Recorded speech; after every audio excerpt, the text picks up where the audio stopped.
Over the last 200 years, the detective story has turned killing into a form of art. It has devised every conceivable combination of murdered characters. We've known stories where there is a murder of the victim, or of the policeman, or of the detective, or even of the criminal.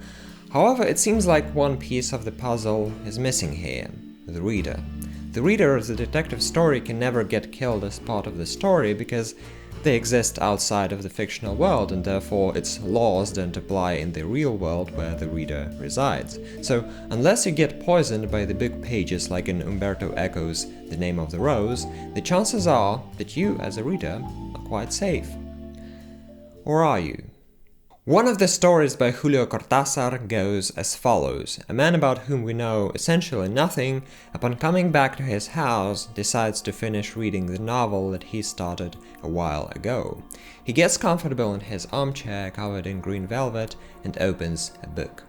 He reads about a man with a dagger who is very determined to murder some character we know nothing about.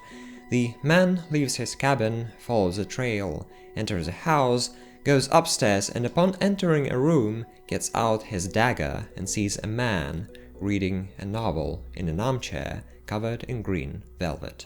That's how the story ends. We don't know anything about what happens to the characters or even who they actually are, but we do get a very uncanny feeling from this tiny detail. The reader inside the story who is about to get killed is sprawled in the exact same kind of chair as the reader outside the story. It hints that perhaps the man the fictional character came to murder is the person that reads the novel about the fictional character himself. In this short story, Cortazar shows how the reader, in order to be killed by a character of a book he reads, needs to become fictional himself, and once he is fictional, he begins to live by the rules of the writer's fantasy, where there can always be a man with a dagger around the corner.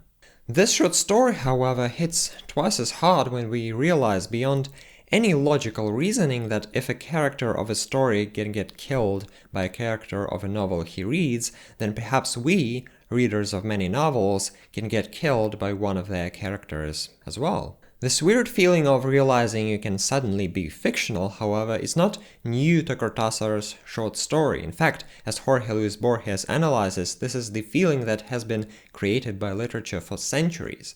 One famous example is Shakespeare's Hamlet, where inside the prince's story there is a short episode where another play is performed. As Hamlet watches that play, he realizes that the play is telling the story of his own life in disguise, so it makes him feel like he might also be just a character in some bigger play of life.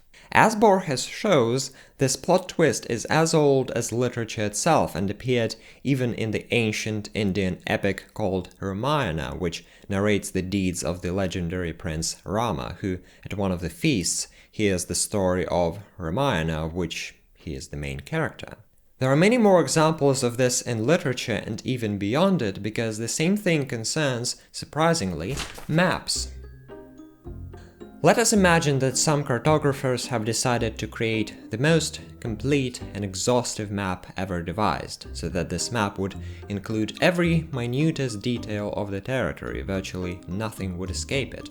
Out of this thought experiment then logically follows a paradox. This map would also include itself inside of it, because one of the details of the territory is the map itself. But then that map would also have itself as part of it, and so on to infinity.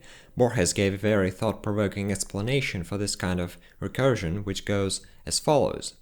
Why does it disturb us that the map be included in the map and the 1001 nights in the book of the 1001 nights? Why does it disturb us that Don Quixote be a reader of the Quixote and Hamlet a spectator of Hamlet?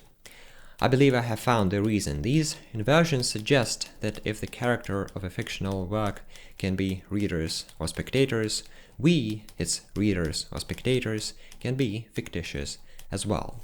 This unsettling feeling is something quite characteristic of the whole postmodern age, where a key topic was, or still is, the possibility that we're all living in a simulation or in a work of fiction, despite the apparent authenticity and realness of the things that surround us.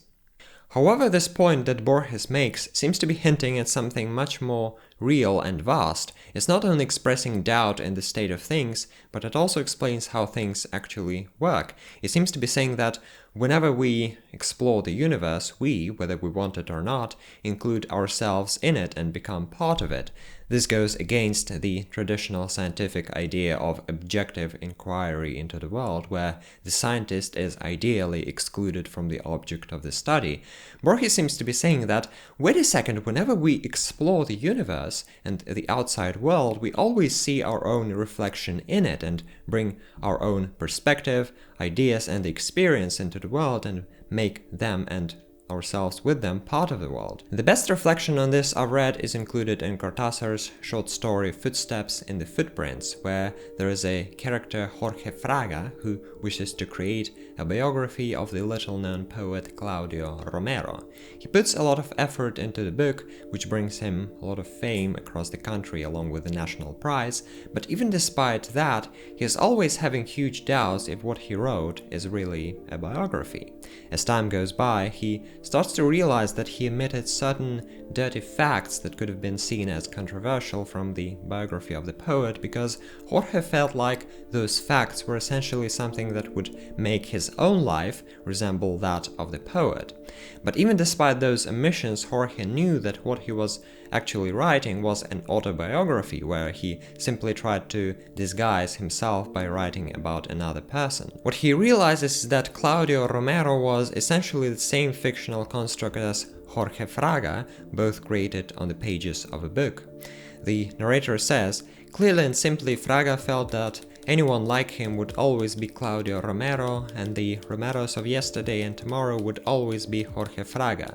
Just as he had been afraid one distant September night, he had hypocritically written his own autobiography." What we can draw from all of these examples is that whenever we create a map, we also necessarily include ourselves in it, and whenever we create or even read a book, we, perhaps without us understanding it, make ourselves one of its characters.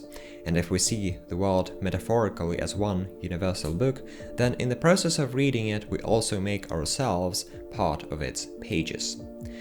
So coming back to the initial issue of the possibility of the death of the reader, we can say that we as readers of the universal book are simultaneously alive in the process of reading it and dead, being inscribed on its pages.